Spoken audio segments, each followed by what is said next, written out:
everybody, welcome into the Shadow Seeks Justice YouTube channel. I am the Shadow. I want to talk to you tonight in regards to the Delphi murder case of Liberty German and Abigail Williams that happened on February 13th of 2017 in Delphi, Indiana. But I want to discuss with you tonight, who is the bridge guy? Who is the bridge guy? And who are we looking for when we look for the bridge guy?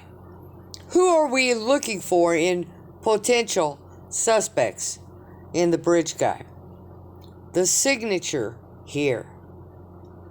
The signature here.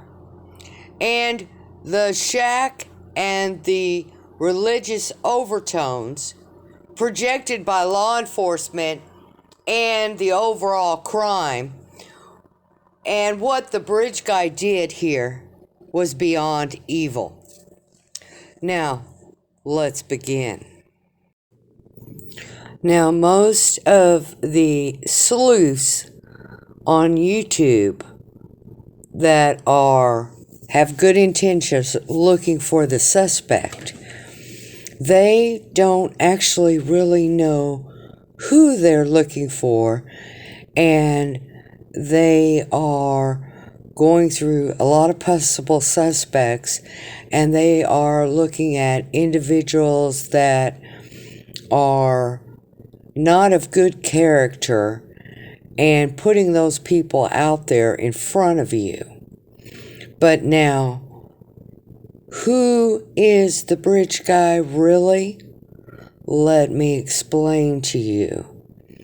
The bridge guy is someone who was deeply rooted in religion and who has always had a religious background. He is someone who was so involved in the church for a long time, and then as he got older, he began to fall away from the church and the teachings of the church.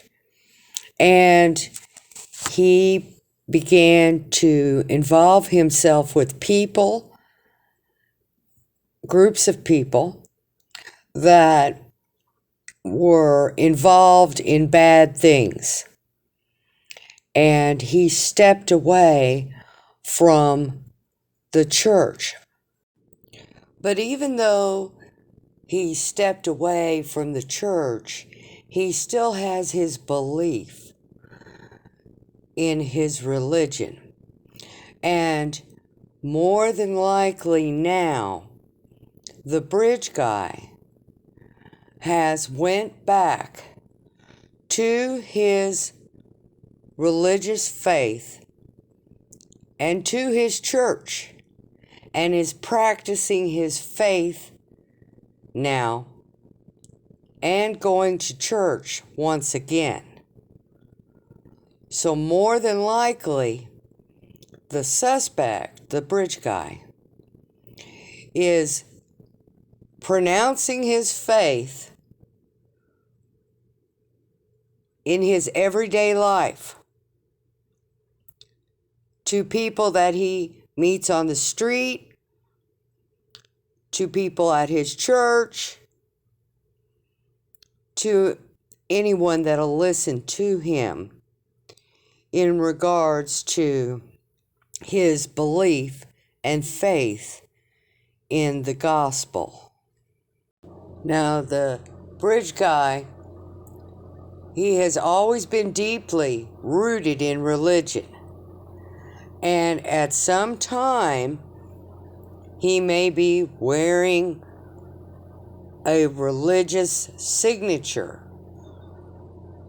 such as the rosary or a cross around his neck. He may even have put a tattoo on his body of a religious symbol. He is devoutly devoted in his religion and at one time, and now has more than likely went back to his devotion to his religion.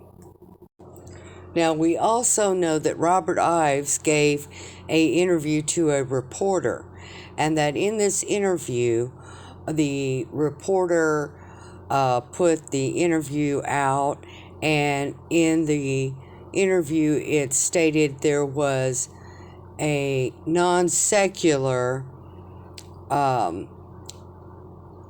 signature within the crime. Now, non-secular means religious. Some type of religious signature was left at the crime scene. And we also have law enforcement talking about the shack at the 2019 press briefing. So there is a religious overtone here to the Delphi murder, the crime of the Delphi murders. The suspect, the bridge guy, is hiding in plain sight. But you can't hide from the shadow. He is deeply involved with his religion, and he has went back to his religion, to his faith, to his church. He hides himself behind his religion, in plain view, but behind his religion. He portrays himself to the public as a religious man, a family man. This is who we are looking for. This is the bridge guy, the religious man that hides behind his religion, the family man. Like, share, and subscribe. I am the shadow.